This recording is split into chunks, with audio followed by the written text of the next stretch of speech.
됐습니다. 신약성경 누가복음 2장 25절부터 33절까지 있는 하나님의 말씀입니다. 누가복음 2장 25절부터입니다.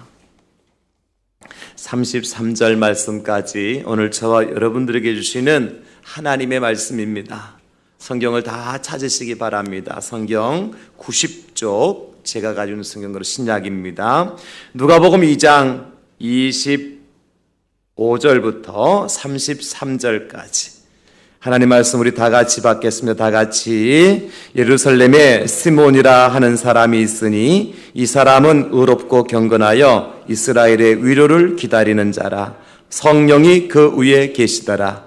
그가 주의 그리스도를 보기 전에는 죽지 아니하리라 하는 성령의 지시를 받았더니 성령의 감동으로 성전에 들어가매 마치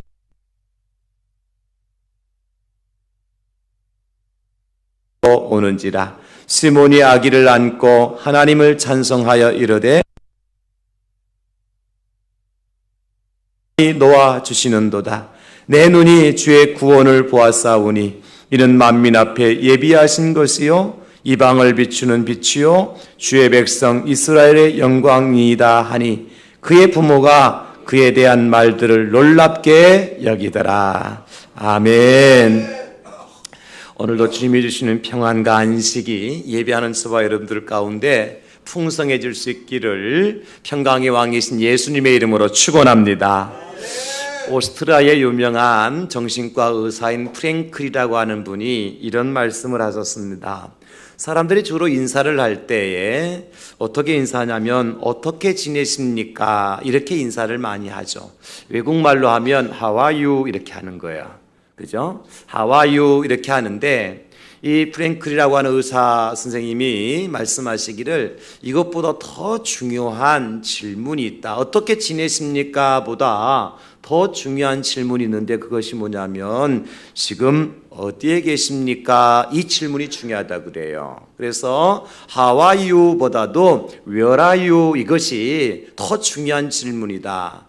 여기 어디에 계십니까? 할 때 어디라고 하는 것은 부산이나 구포나 양산이나 뭐 이렇게 지명을 공간적인 장소를 묻는 것이 아니죠. 인사할 때 어디 계십니까? 그런 걸 때 우리가 뭐 부산에 있습니다, 서울에 있습니다 이것을 묻는 질문을 얘기하는 것이 아니라 지금 당신의 마음이 어디에 있습니까?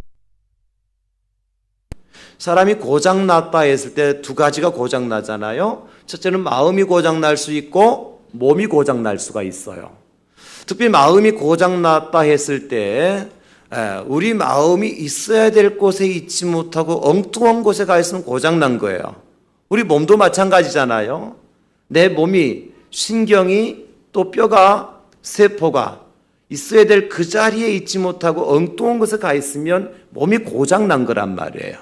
그러니까 이 심리학자이신 프랭클이 말씀하신 말이 맞죠. 어떻게 지내십니까? 라는 인사도 더 중요한 질문이 있다면 지금 당신의 마음은 어디에 계십니까? 이 질문이 굉장히 중요한 질문이라는 것이죠. 실제로 여러분들이 지금 예배의 장소, 우리 대양제일교회 예배당에 나와 앉아 계시지만 여러분 마음이 지금 어디 계십니까? 어떤 분은 콩밭에 있지는 않습니까? 콩농사 안 지니까 콩밭에는 없을 거고 어떤 분은 지금 마음이 병원에 가 계신 분이 계실 거예요. 무슨 얘기냐면 내 마음이 좀 아프다는 거예요. 누군가 내 마음을 좀 치료해주고 고쳐주었으면 좋겠습니다라고 하는 마음 가지고 그 마음이 이미 병원에 가 계신 분이 계실 거고요. 어떤 분은 그 마음이 은행에 가 계신 분이 계실 수가 있어요. 왜냐하면 내가 지금 너무 가난하고 돈이 없습니다. 돈이 필요합니다 하는 사람은 그 마음이 지금 어디가 있는 거예요? 은행 창구에 가 있는 거예요. 마음이. 그러니까 내 마음이 지금 어디 있느냐 굉장히 중요하잖아요. 어떤 분은 아마 그 마음이 천국에 가 계신 분이 계실 거예요.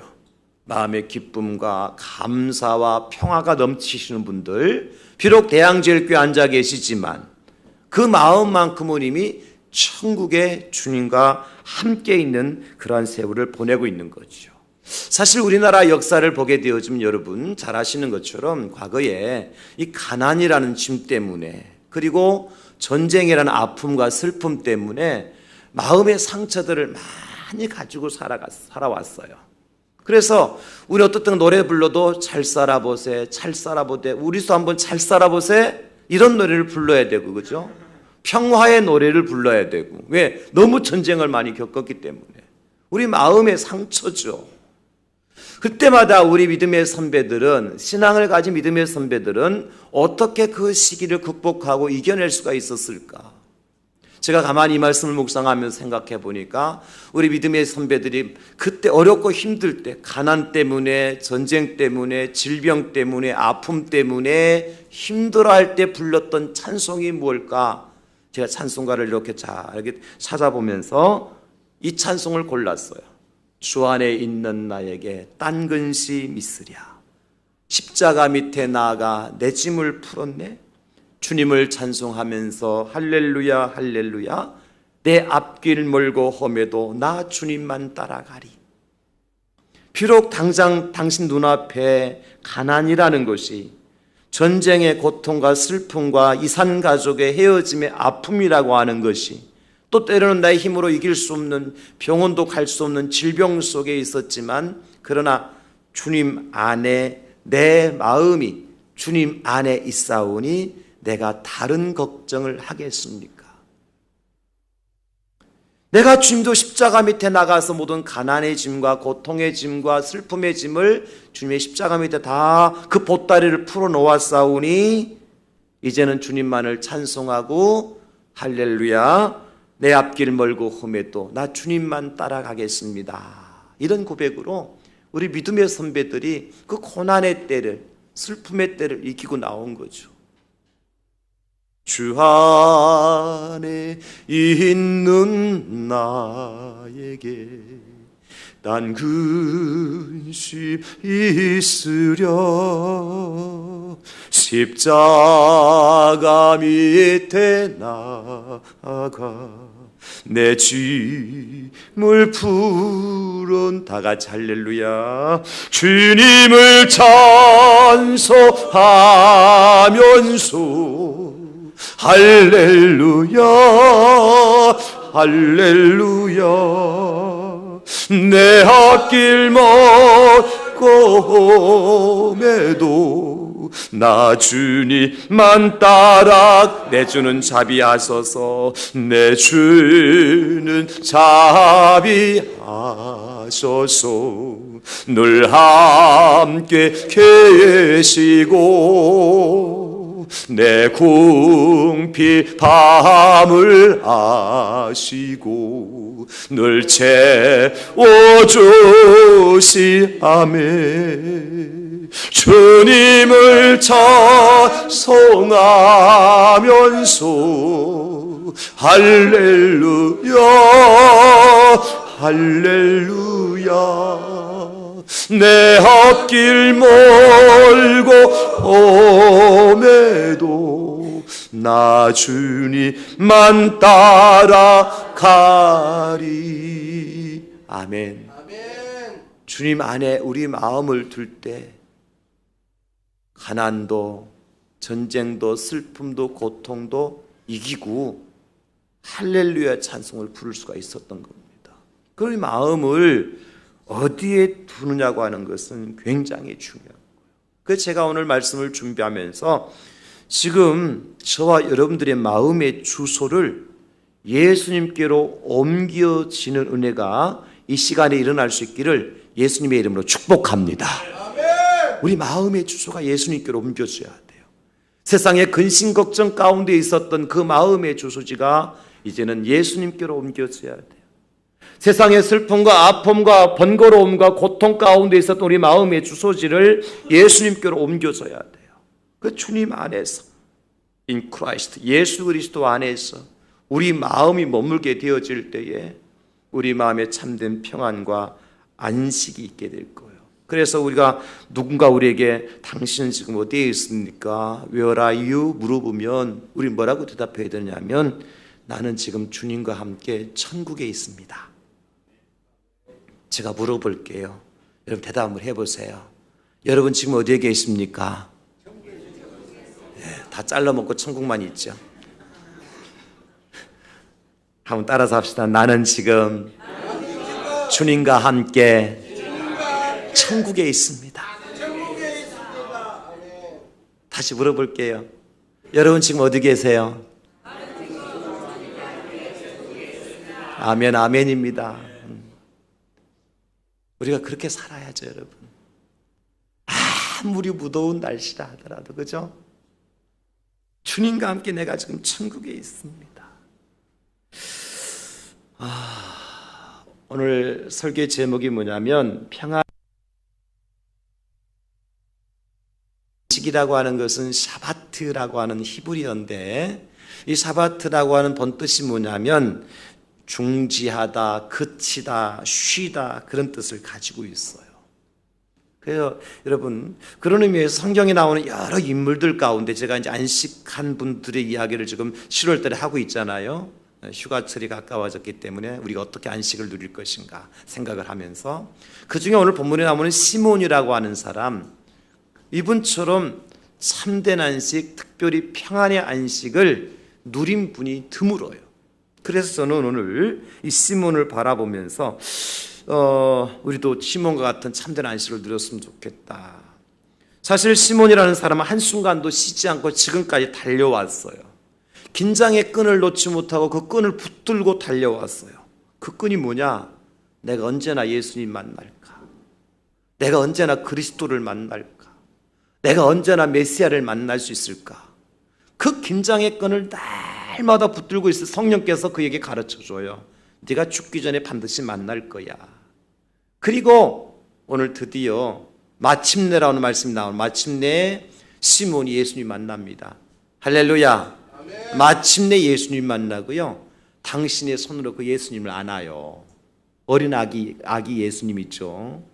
예수님 안아요. 그리고 이 시몬이 한 말이 뭐냐면 이제 내가 죽어도 여한이 없습니다. 그 말을 지금 28절, 29, 30절에 하는 거예요. 그의 마음에 지금 뭐가 찾아왔어요? 평안과 안식이 찾아왔어요. 이제 내가 지금까지 붙들고 팔부둥쳤던 그 긴장의 끈을 다 내려놓고 내 마음에 평화로다 하늘을 위해서 내려오네. 그 주님이 주시는 평화로 가득 차서 고백한 말이 뭐냐면 이제 내가 죽어도 여한이 없습니다. 그런 고백한 거예요. 지난번 이제 월드컵, 아직 이제 오늘 결승전이 남은 걸 알고 있는데, 월드컵 때에 우리나라하고 독일하고 축구를 이렇게 예선전에서 붙었잖아요. 2대0으로 대한민국이 이겼어요. 그때에 해설위원이었던 이영표 의원이 이런 이야기를 하더라고요. 이제 내가 해설을 그만두어도 후회가 없습니다.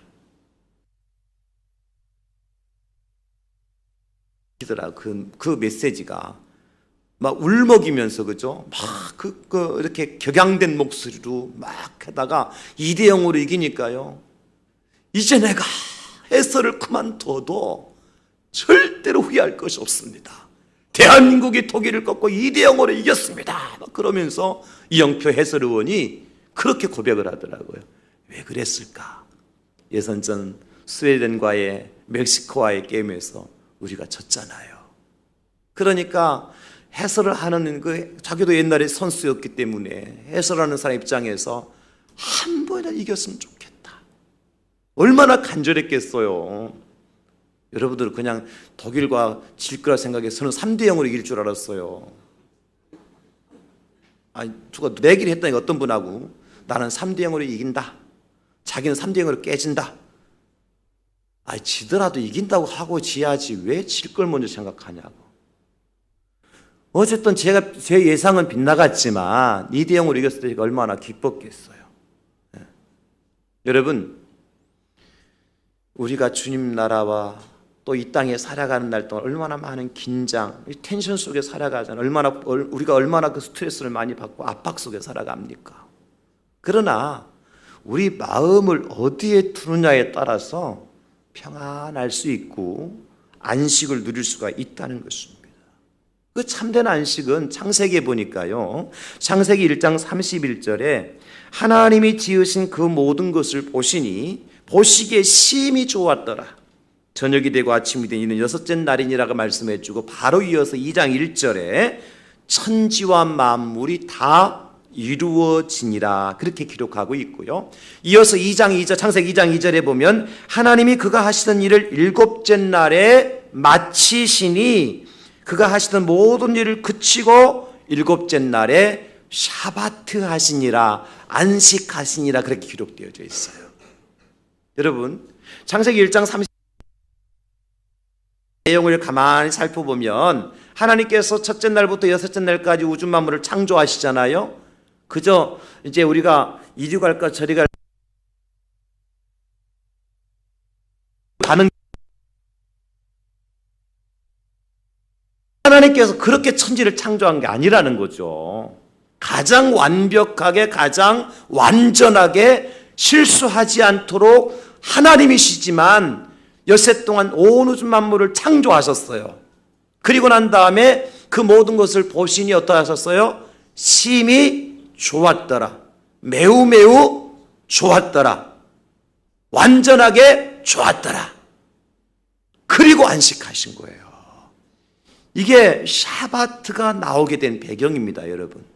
그리고 모든 우주 만물을 만드는 것을 마치시고 일곱째 날에 마치시니 그가 하던 모든 일을 그치고 일곱째 날에 샤바트 안식하시니라 그렇게 말씀하고 있단 말이죠. 하나님 요새 동안 긴장하셨던 거예요. 그리고 드디어 모든 것을 완벽하고 완전하게 완성하셨을 때에 안식, 평화를 하나님께 선포하신 거죠. 그래서 성경에 나온 안식의 개념이 이런 안식의 개념입니다, 여러분. 그냥 하루 쉬는 게 안식이 아니에요. 모든 것을 통해서 만들어진 가장 아름다운 결과물을 보고 쉬는 거, 이게 안식이에요. 이게 안식이란 말이죠. 그래 땀을 흘려보지 않은 사람은 안식에 참된 기쁨을 몰라요. 그죠? 네. 오늘 점심 여러분 수박이 나올 수도 있어요. 그런데 정말 이 수박의 시원함을 맛보려면 어떻게 해야 돼요? 냉장고 속에 들어갔다 나와서 수박 시원한 거 보면 시원하다 그러겠습니까? 아니에요. 가서 30분 동안 열심히 전도하고 오면 나가라는 얘기 아닙니다. 예를 들어서 30분 동안 열심히 전도하다 땀 뻘뻘 흘리고 와서 냉장고에 살짝 얼어진 그 수박에 밀키스 원액을 타서 거기다가 이제 설탕 조금 넣어가지고 탕 벌컥 마실 때 우리가 뭐라 그래? 야 시원하다 그런 거예요. 이게 안식이에요, 여러분. 그래서 오늘 저는 시몬이 그런 안식을 누렸던 거죠. 얼마나 기다렸으면, 얼마나 애탔으면 하나님 이제 내가 죽어도 여한이 없습니다. 여러분 하나님 앞에 우리가 섰을 때에 그런 고백을 할 수 있는 저와 여러분 될 수 있기를 예수님의 이름으로 축원합니다. 하나님 내가 할 일 다 못하고 왔는데요. 하루만 더 여유 주시면 안 될까요? 하나님 그러면 하루 여유 주실까요? 때는 늦으리. 때는 늦으리. 그래요. 하나님 앞에 섰을 때요. 후회할 것 없습니다. 아멘. 주 예수님 어서 오시옵소서. 이 마라나타의 신앙 준비가 중요한 거죠. 그럼 오늘 시몬이라는 사람은 도대체 어떻게 이런 안식을, 평안의 안식을 누릴 수가 있었느냐? 첫째는요, 위로를 기다리는 사람이 평안의 안식을 누려요.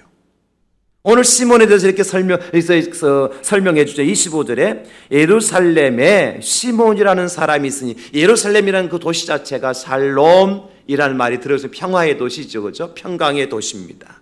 시몬이라는 사람이 살고 있었는데 이 사람이 어떤 사람이냐면 의로운 사람이고 경건하고 이스라엘의 위로를 기다리는 자라. 성령이 그 위에 계시더라 그랬습니다. 여기 이스라엘의 위로는 누구냐? 26절에 보니까 그가 주의 그리스도를 보기 전에는 죽지 아니하리라 하는 성령의 지시를 받았다 그랬으니까 그가 지금 누구를 기다리고 있었던 거예요? 그리스도. 이스라엘을 진정으로 위로해 주실 수 있으신 그리스도. 지금 적어도 바벨론의 70년 포로 생활 가운데 있었던 이스라엘을 포로 가운데서 해방시키시고 참된 자유와 안식과 기쁨과 평화를 주실 수 있으신 그리스도 예수를 기다렸던 거예요. 그것을 성경은 이스라엘의 위로를 기다리는 자라 그렇게 기록해 주고 있고요. 사실 이 말씀은 이사야 40장 1절에 기록된 말씀이 배경으로 해서 이제 오늘 예수님께서 말씀을 해 주시는 거죠. 이사야 40장 1절에 보면 너희의 하나님이 이르시되 너희는 위로하라 내 백성을 위로하라 너희는 예루살렘의 마음에 닿도록 말하며 그것에 외치라 사함을 받았느니라 그의 모든 죄로 말미암아 여호와의 손에서 벌을 배나 받았느니라 할지니라 하시니라. 무슨 얘기냐면 이스라엘이 바벨론에 아닙니다. 우리가 과거 일제 36년의 그 압제 속에서 지나왔잖아요. 36년의 세월 동안 말도 문화도 생각도 교육도 다 잃어버렸잖아요. 그죠? 이름까지 바꾸었잖아요. 종교, 기독교는 없어지고 일본 천황을 섬겨야 되는 그러한 종교로 바뀌어버렸잖아요. 70년은 이것의 곱백입니다. 그죠? 70년의 세월 동안 그들이 고대하던 바가 뭘까요? 언제나 이 나라가 해방이 될까? 어떻게 보면 이스라엘과 우리 대한민국은요, 이런저런 면에서 굉장히 유사한 면이 많습니다. 특별히 남과 북으로 분단된 국가, 이스라엘도 북쪽 이스라엘, 남쪽 유다로 분단되어 살았잖아. 그죠? 우리나라도 북쪽 이스라엘은 우상을 섬기는 도시였고 남쪽 유다는 하나님을 섬기는 나라였거든요. 우리나라도 북쪽 북한은 김일성 우상을 섬기는 나라고 남쪽 대한민국은 하나님을 섬기는 나라잖아요. 우리나라의 국가가 그래서 하나님이 보호하사 우리나라 만세국. 이런저런 면을 볼 때 참 유사한 점이 너무 많은데 어쨌든 이 70년의 세월 동안 그들이 고대하고 기다리던 바가 뭐냐? 언제나 이 땅에 참된 해방과 평화와 기쁨의 날이 올까? 그런데 그때 마침 이사야 선지자를 통해서 됐다, 끝났다는 겁니다. 뭐가 끝났다 그랬어요? 고난의 때가 끝났다. 너희들의 죄악에 대한 모든 이제 죄값을 다 치르고 그 죄에 대해서 사함을 받았다. 그러니 이제 서로 뭐 하라는 것입니까? 위로하라, 위로하라, 위로하라. 형제에 가서 이제 형제요 고생 다 하셨습니다. 자매에 가서 자매요 이제 너무 많은 수고를 이제 끝났습니다. 이제 우리에게도 해방의 기쁨이 있습니다. 우리에게도 자유가 있습니다. 우리에게 평화가 있습니다. 우리에게 하나님을 멀실 수 있는 섬길 수 있는 그런 때가 되었습니다라고 서로 위로하라는 거예요. 그 위로가 지금 오늘 시몬에게 온 겁니다. 그 위로가 주님을 그렇게 애타게 기다리던 시몬에게 하나님께서 위로를 주시는 거죠. 여러분, 기다리는 자에게 이런 위로와 평화가 오는 거예요. 여러분 지금 많이 힘들고 어렵습니까? 주님께서 반드시 나에게도 이 모든 어렵고 힘든 상황 가운데서 해방시켜 주실 때가 올 것이다라고 하는 기대와 기다림으로 기다리세요. 현재의 고난은 장차 나에게 나타날 영광과 비교할 수 없다는 믿음을 가지고 기다리세요. 지금 내가 가난에 찌들어 있고 그래서 내가 누구에게 참 날마다 빌리러 가야 되고 하루하루 카드를 메꿔 나가는 것이 어렵다 하더라도 하나님께서 반드시 내가 땀을 흘리고 열심히 노력하다 보면 이것을 회복시켜 주실 날이 올 것이라고 하는 믿음을 가지고 기다리십시오. 여러분의 자녀들이 여러분 마음에 맞지 않고 내 생각과 다르게 지금 세상에 방황하고 있다 할지라도 하나님 앞에 엎드려 기도하면 그 자식들이 반드시 가정으로 주님의 품으로 돌아와서 다른 어떤 아이들보다도 훌륭하고 인격적인 아이들로 그 아이들이 쓰임받게 될 것이라는 믿음을 가지고 기다리십시오. 그런 기다림이 있는 자에게 하나님의 평화가 있는 겁니다. 요셉을 보십시오. 여러분, 요셉이 꿈의 사람 아닙니까? 꿈을 꾸고 형제들에게 부모에게 꿈 이야기했다가 그만 소방맞은 사람이 요셉이잖아요. 형들이 요셉을 마른 구덩이에 집어 던져버렸어요. 그래도 죽이지 말자고 말하는 동생 때문에 지나가던 애굽 사람에게 요셉을 돈 주고 돈 받고 팔아버렸어요. 요셉이 보디발의 집에 노예로 팔려가잖아요. 거기서 보디발의 아내의 또 유혹을 뿌리치다가 그만 오해를 받고 감옥에 갇히잖아요. 그런데 요셉은 그 어떠한 순간에도요, 하나님이 나와 믿음과 기다림을 포기하지 않았어요. 포기하지 않았어요. 그러니까 마른 구덩이에 던지면, 물구덩이였더라면 내가 여기서 죽었을 텐데, 애굽의 노예 상인에게 팔려갈 때는 다행이다. 형들에게 담은 몇 푼이나 내가 용돈이나 줄 수 있는 기회가 되었으니까, 돈 주고 팔았으니까 형들은 용돈 받았잖아요. 보디발의 집에 가서 보디발의 아내에게 미혹을 받아 다행이다. 내가 추남이었다면 보디발의 아내가 나를 이렇게 미혹하지도 않을 때 내가 미남으로 태어나서 다행이다. 성경에는 기록된 얘기가 아닙니다. 감옥에 갇히게 됐는데 그 몸은 감옥에 갇히잖아요, 그죠? 그러니까 그 보통 사람이 가는 곳이 아닌 거기서 감옥에도 총무로 또 뽑혀요. 다행이다. 하나님 나에게 지혜를 주셔서 이들을 내가 잘 관리할 수 있는 관리직을 주시니 다. 그래서 결국 어디까지 갑니까? 애굽의 총리가 되잖아요. 기다리는 자에게 주신 하나님의 축복이에요. 여러분, 포기는 뭐 할 때만 포기가 필요하다 그랬어요? 배추 셀 때 한 포기, 두 포기, 그때만 포기가 필요하지 내 삶에는 포기가 없다. 기다리는 자에게 하나님께서 은혜를 주실 줄로 믿습니다. 찾는 자에게 길을 열어주실 줄로 믿습니다.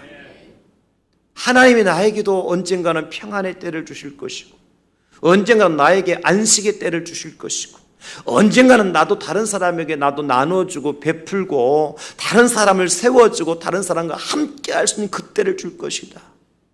지난 일주일 동안 제가 참 땀을 많이 흘렸거든요. 왜냐하면 날씨가 더웠잖아요. 지난 화요일 날 우리 거리 전도대회부터 시작해가지고 수요일 날 교회 전도, 목요일 날 전도, 금요일 날 하루 쉬고 어제 토요일 날 전도, 가장 더운 폭염주의보가 내린 한 주간 동안에 전도를 하다 보니까 땀이 많이 나더라고요. 근데 저 얼굴을 보신 분들은 이해가 되겠지만 제 얼굴에서 짜증난다든지 하기 싫다든지 그런 표정이 보이던가요? 미친 사람 같았어. 미친 사람. 땀 흘리는 것이 너무 감사한 거예요. 제 와이셔츠가 좋고 뭐 넥타이가 물이 여기가 뭐 물이 고여가지고 여기에 물이 고이니까 여기 잘 고이게끔 되어 있어요. 여기가 넥타이 매가지고. 그런데도 얼마나 감사한지. 왜 감사했겠어요? 하나님께서 분명히 안식할 날을 주실 것이다.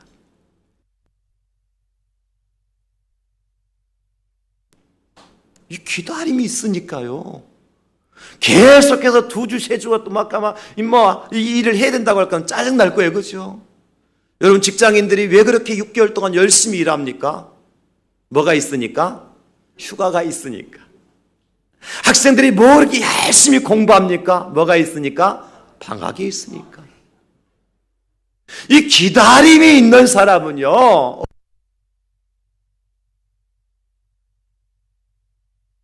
위로가 오는 거예요. 안식이 오는 거예요. 사도 바울은 요한과 같은 말씀을 디모데전서에서 이렇게 기록해 주고 있어요. 디모데후서 4장 6절에서 8절에 천재와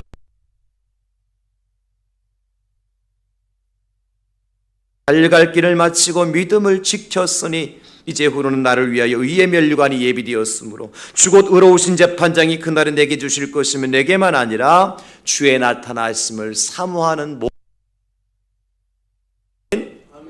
주님의 나타나심을 사모하는 모든 사람, 기다리는 모든 사람에게 하나님께서 면류관을 주신다는 겁니다.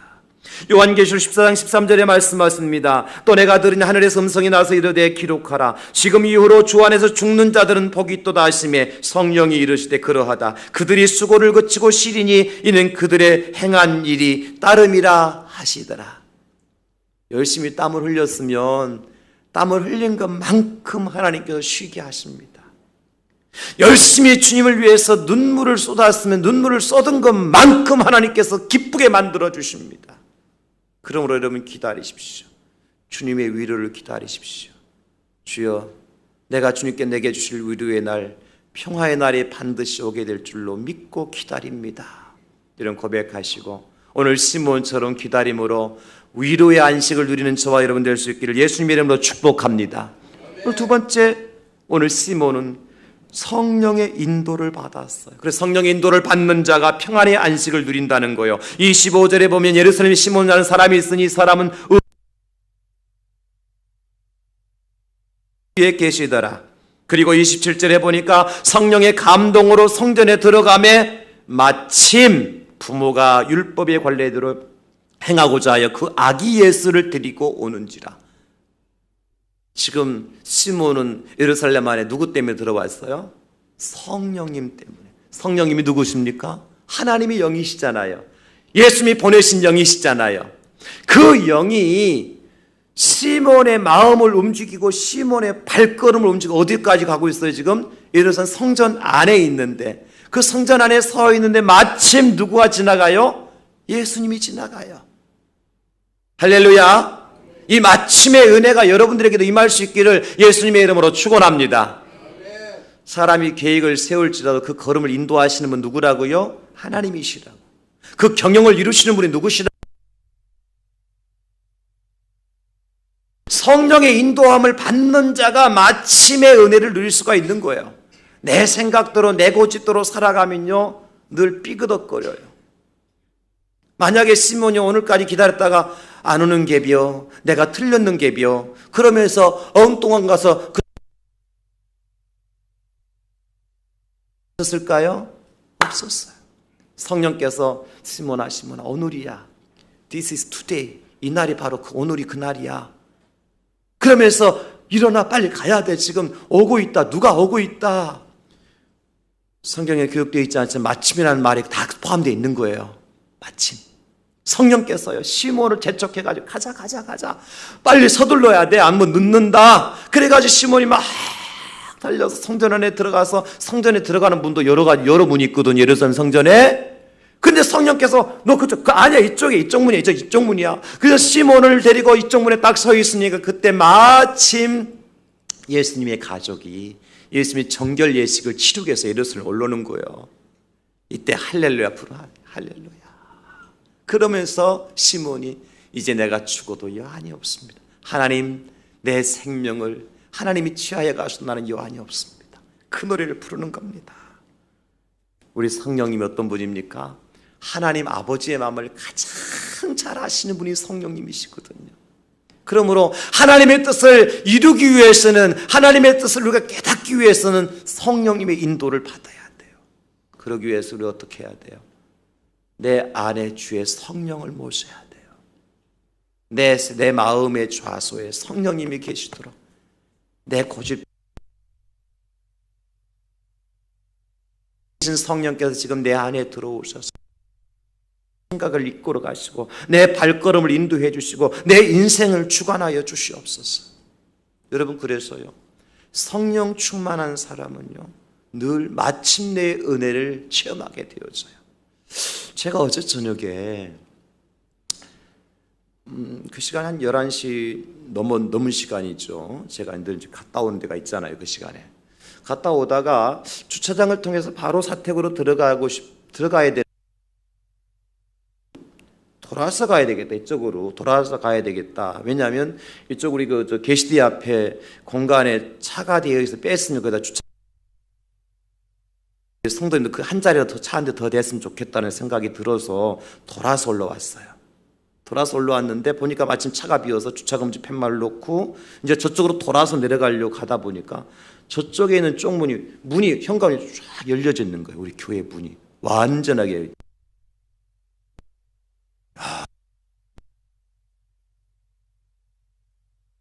그래서 제가 하나님이, 왜냐하면 고양이라도 들어오면요 골치 아프거든요. 사람 들어오는 건 뭐 별 문제 아닌데 고양이들이 이 동네 워낙 많으니까 고양이 들어와 실내해버리면 오늘 우리가 예배 드리는데 굉장히 안 좋거든요. 그래서 제가 그분을 닫고 다시 3층까지 올라가가지고 이 본당을 통해서 1층으로 내려가서 다시 지하로 해서 다시 돌아와서 우리 집에 갔잖아요. 여러분, 제가 그냥 제 발걸음 가자 이상한 마음이 들어서 왔는데 문이 열린 것을 하나님께 발견케 하신 거예요. 저는 그것은 성령님의 인도라고 저는 확신해요. 성령께서요. 사랑하는 성도 여러분, 하나님은 살아계신 하나님이십니다. 그리고 그 하나님이 여기신 성령님이 형상으로 지음받은 저와 여러분들에게 필요한 것이 무엇인지, 우리 마음의 상태가 어떤 것인지 성령께서 아시고 우리를 선한 길로 인도해 주실 줄로 믿습니다. 성령께서 지금 내 마음에 들어오셔서 내 마음의 생각을 주관하시고 나의 갈 길을 밝히 보여주시고 행할 바를 가르쳐 주시고 성령 안에서 안식과 평화를 누리게 하여 주시옵소서. 기도하시고 성령 모시고 살아가는 저와 여러분 될 수 있기를 예수님의 이름으로 축원합니다. 필립 집사님이 복음을 듣고 은혜 충만할 때 성령께서 그를 이끌어서 광야로 가라 그래요. 빌립보라 광야로 가라. 성령께서 빌립을 광야로 이끌어 가신지라 그랬거든요. 성경에 보니까, 사도행전에 보니까 빌립 집사님의 성령께서 복음을 전해야 되고 전도해야 되는데 왜 이 사람 한 사람 없는 광야로 내려 이끌어 갑니까? 가서 누구 만납니까? 에디오피아의 내신, 간닥의 국고를 맡은 내시를 만나게 되는 거예요. 그가 예루살렘에 올라왔다가 예배를 드리고 지나가는데 마차오에서 덜컹거리는 마차오에서 성경 읽고 가는데 이사야의 말씀을 읽는데 그 말씀이 도대체 누군지, 그 말씀 나오는 그가 그 찔림을 당하고 상한 자가 누군지 모르고 지나가고 너무 답답해. 그때 마침 빌립 집사님이 그에게 접근을 해서 당신이 읽는 말씀이 무엇인지 아느뇨? 그러니까 뭐라고 그래요? 가르쳐주는 자가 없는데 어떻게 알겠습니까? 그래서 빌립 집사님이 풀어서 하나님 말씀을 그에게 가르쳐줘요. 그러니까 그 내시가 뭐라고 그래요? 여기 물이 있는데 내가 세례를 받는데 무슨 거리낌이 있겠습니까? 김미 밥티즈, 나에게 세례를 좀 주세요. 그러면서 풍덩 물속에 들어가 버리는 거예요. 얼마나 기뻤으면. 그래서 빌립이 그에게 세례를 베풀고 기쁨으로 홀연히 자기 집을, 자기의 길을 떠나니라. 성경이 그렇게 기록. 성령의 인도함을 받으면요, 광야에 가서도 구원 받아야 될 영혼을 만난다니까요. 세례 베풀 자를 만나게 된다니까요. 여러분, 성령의 인도를 받으면 꼬꾸라져 넘어졌다 일었을 때 그냥 빈손으로 안 일어나게 만들어 하나님께서 반드시 뭔가 꼬꾸라졌을 때는 거기에 동전 하나 떨어졌기 때문에 꼬꾸라지게 만드시는 거야. 예를 들어서 그런 거예요. 성령님은 그런 분이에요. 여러분, 그러므로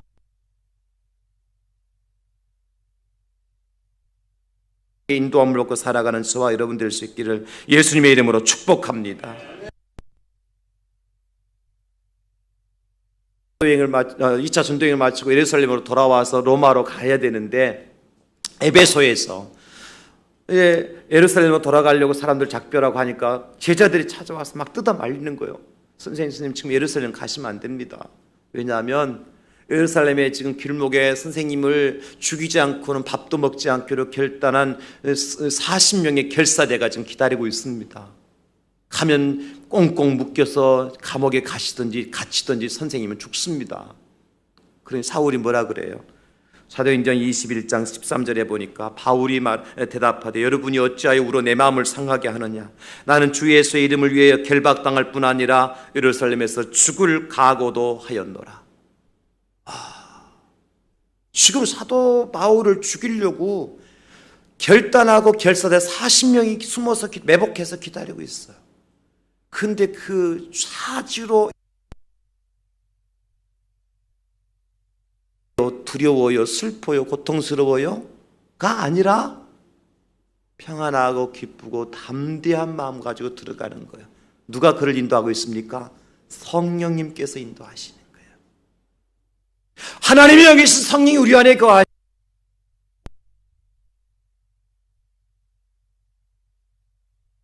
위대한 신앙의 역사가 저와 여러분들을 통해서 써내게 된 역사.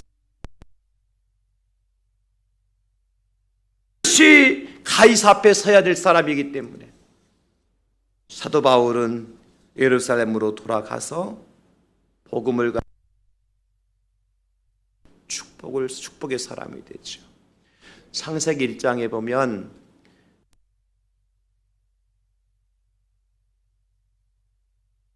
장 2절에 보면 그 상태를 무엇으로 표현하고 있는가 하니까 땅이 혼돈하고 공허하며 흑암이 깊음 위에 있었다라고 그랬어요. 그런데 하나님의 영이 그 수면 위에 운행하시더라 이렇게 기록되어져 있거든요. 보십시오. 땅이 혼돈하고 공허하고 흑암이 깊음 위에 있어요.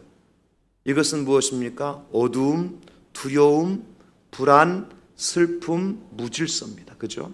그런데 거기에 하나님의 영이신 성령께서 운행한다는 그 위에 성령께서 임재하시니까 성령께서 일하기 시작하니까 어떤 역사가 나타나는 창세기 1장 3절에 빛이 있으라 하심에 빛이 있었고, 이 빛은 뭐 하는 것입니까? 바로 혼돈하고 공허하며 흑암을 몰아내고 평화와 안식과 기쁨,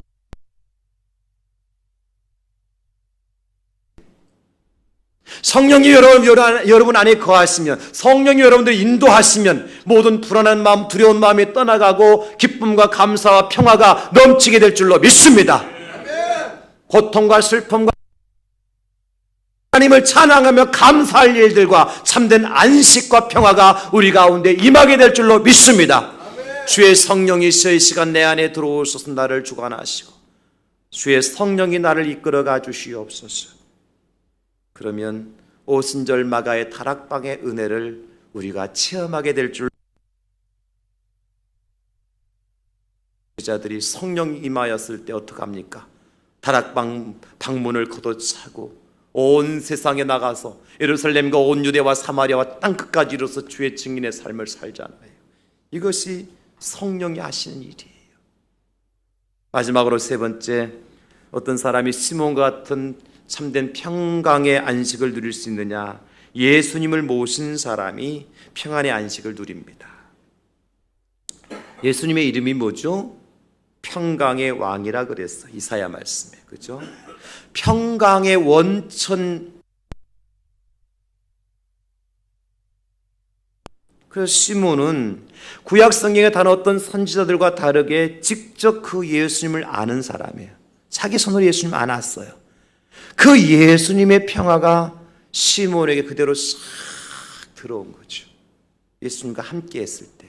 여러분, 마리아가 처녀였지만 임신하게 되잖아요. 얼마나 불안합니까? 생명이 예수 그리스도라는 사실을 천사로부터 들었을 때에 마리아는 더 이상 고통스러워하지 않습니다. 두려워하지 않습니다. 오히려 찬송하지요. 누가복음 1장 46절과 48절에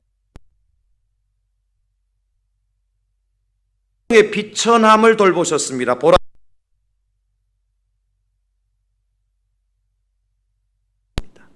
언제? 예수님을 잉티했을 때, 예수님을 안았을 때 마리아는 이런 찬송하는 거야. 한 가지 예만 들고 마치려고 그래요. 마가복음에 보면 5장에 거라사인의 땅에 귀신 들린 사람이 이야기가 나오는데, 귀신 들린 사람이 무덤 사이에서 살아요. 얼마나 사람이 험하고 힘이 센지 성경 마가복음 5장 5절에서 산에서나 늘 소리 지르며 돌로 자기의 몸을 해치고 있었더라 그랬어요.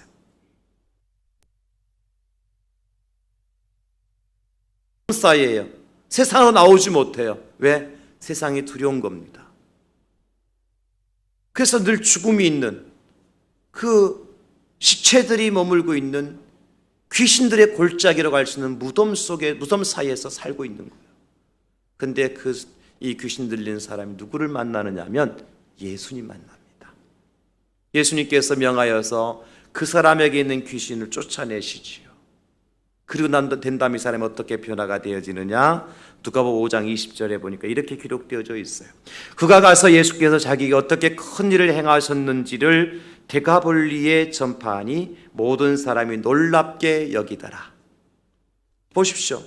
예수님 만나기 전에 이 귀신 들린 사람하고 예수님 만난 이후에 귀신이 쫓겨난 이 사람하고는 완전히 다른 사람으로 바뀌어 버렸어요.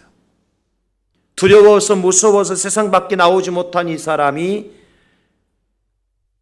예수께서 자기가 어떻게 큰일을 행하셨는지를 데가볼리에 전파하니 그랬어요. 이 데가볼리는 헬라어로 데카폴리스라는 말인데, 데카폴리스 도시.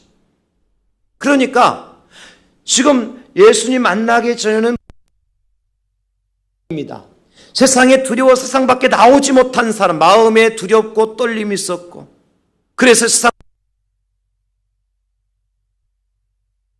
세상으로 나왔는데, 그것도 데카폴리스라고 하는 많은 사람들이 머물고 있는 10개의 도시가 있는 현장에 나와서 예수님이 나의 몸을 새롭게 하셨습니다.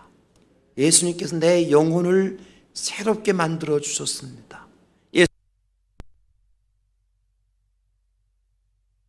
전하게 하셨고 이렇게 기쁨으로 예수님을 전하게 하셨습니다라고 세상 밖에 나와서 지금 전하고 있는 거예요.